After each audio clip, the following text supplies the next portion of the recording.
राधे राधे, जय माता दी मित्रों। हमारे चैनल पर आपका बहुत बहुत स्वागत है। माता रानी की कृपा आप पर और आपके परिवार पर सदैव इसी प्रकार बनी रहे। तो आज हम आपके साथ इस वीडियो में शेयर करने जा रहे हैं कि नवरात्रि के समय पर अखंड ज्योत कैसे जलाएं, किन किन बातों का रखें ध्यान, किन नियमों का पालन करें। तो देखिए, अखंड ज्योत जलाने के लिए सबसे पहले हम देवी के दाहिनी तरफ अखंड ज्योत जलाएंगे। अखंड ज्योत घी की जलाई जाती है, सरसों के तेल की और तिली के तेल की अखंड ज्योत जलाई जाती है। घी की ज्योत जलाई जाती है देवी के दाएं तरफ, और जो सरसों का तेल होता है, तिल का तेल होता है, उसकी ज्योत देवी के बाईं तरफ जलाई जाती है। अपने हाथ से नहीं, आप देवी के हिसाब से देखें, दाईं तरफ घी की और बाएं तरफ तेल की। तो अब हम ज्योत को विराजमान करने के लिए सबसे पहले चौकी के ऊपर अष्टदल कमल बना लेंगे। अब आप अष्टदल कमल चौकी के ऊपर यहाँ भी बना सकते हैं, या फिर अगर आपको अष्टदल कमल नहीं बनाना आता तो आप थोड़ी सी चावलों की ढेरी भी लगा सकते हैं।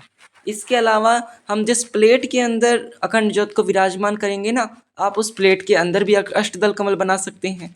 आप अक्षत से बना सकते हैं या फिर आप रोली से बना सकते हैं। और हमारी तो यही सुझाव है कि आप अखंड ज्योत को सदैव एक प्लेट में रखें। छोटी सी प्लेट आती है धातु की, पीतल की, उसमें आप अपनी अखंड ज्योत को रखें। क्योंकि उसके अंदर यदि आप अखंड ज्योत रखेंगे तो अगर घी लीक भी हो जाता है बाय चांस, तो वो पूरी चौकी पे नहीं फैलेगा, सारा कपड़ा गंदा नहीं होगा, एकदम साफ स्वच्छ पवित्र रहेगी जगह। तो आप एक प्लेट के अंदर अखंड ज्योत को विराजमान करें। और अखंड ज्योत को 9 दिन तक बिल्कुल भी हिलाया नहीं जाता है। आप बिल्कुल सावधानी से अखंड ज्योत को जलाएं। अगर आपके घर में दिक्कत हो, भाई आप सभी, कोई भी एक सदस्य उपलब्ध नहीं रह सकता, सभी ड्यूटी वाले लोग हैं, कोई नहीं रह सकता, तो हमारा तो यही सुझाव है कि आप अखंड ज्योत को ना जलाएं। अखंड ज्योत जलाने के पश्चात घर में एक सदस्य रहना आवश्यक होता है। कभी भी किसी भी समय एक सदस्य घर में रहना ज़रूरी है। एक सदस्य को घर में रहना चाहिए जो अखंड ज्योत की सेवा करे। आप पूर्णतः स्वच्छ होकर अखंड ज्योत की सेवा करें। ऐसे नहीं कभी ऐसे ही हाथ लगा लें, आप एकदम शुद्ध होकर आप अखंड ज्योत को छुएं, क्योंकि अखंड ज्योत के अंदर देवी का निवास होता है। ज्योति स्वरूप देवी का वहाँ निवास बताया गया है। तो अब हम इस प्लेट को, जो हमने अष्टदल कमल बनाया है ना, इस प्लेट को हम उसके ऊपर आराम से रख लेंगे। एकदम फिट कर लें, आप सही से सेट कर लें ताकि वो 9 दिन तक इधर उधर हिले ना। तो देखिए, कई लोग होते हैं ना, जैसे अब हम इन चावलों के ऊपर यदि प्लेट रखेंगे ना तो थोड़ा सा इसके हिलने का डर रहता है, थोड़ा फिसलने का डर रहता है। तो आप इस प्लेट के अंदर भी चावलों से अष्टदल कमल बना सकते हैं, या फिर जैसे हमने रोली से बना के दिखाया है ना, आप ऐसे भी इसके अंदर अष्टदल कमल बना सकते हैं। तो देखिए, अखंड ज्योत जलाने के लिए ये जो छोटा दीपक है ना, आप इसका प्रयोग ना करें, इसमें अखंड ज्योत नहीं जला पाएंगे आप। तो ऐसे बड़े दीपक आपको पीतल के बाज़ार में मिल जाएंगे, आप इसका प्रयोग कर सकते हैं। आप खड़ी बत्ती भी लगा सकते हैं और पड़ी बत्ती भी लगा सकते हैं, जो गिरी हुई बत्ती होती है ना, आप वो भी लगा सकते हैं। और उस बत्ती का मुख आप पूर्व दिशा की ओर रखें। और ऐसे हम खड़ी ज्योत लगा सकते हैं। आप मिट्टी के दीपक का भी प्रयोग कर सकते हैं। अब आप बत्ती, इसके अंदर आप कलावे की बत्ती बना सकते हैं या फिर आप रुई की बत्ती बना सकते हैं।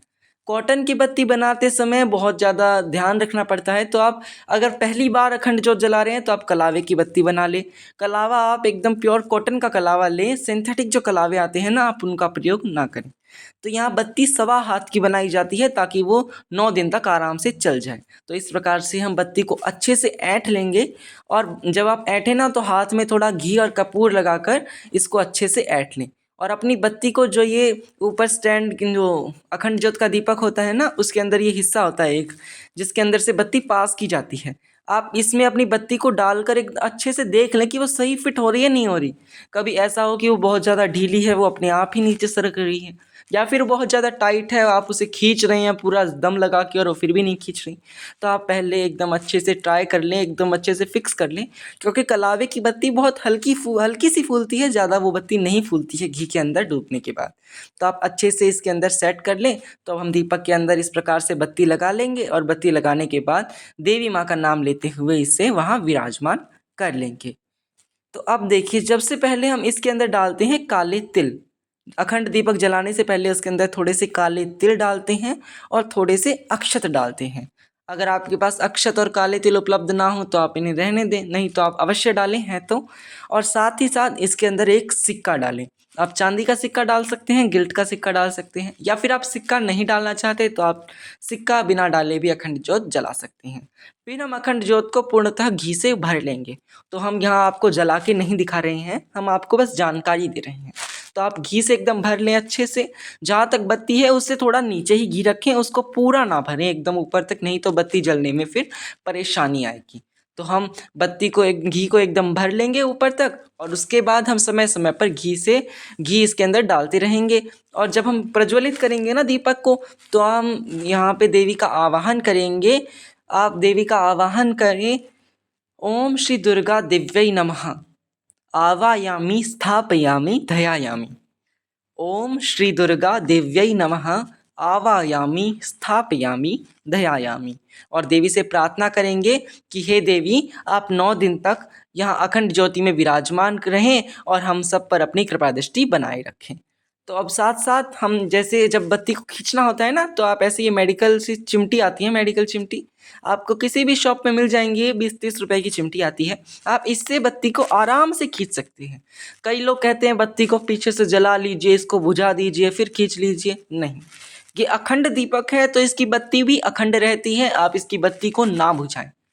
जितना प्रयास हो आप बत्ती को बिना बुझाएं ऊपर सरकाने का प्रयास करें।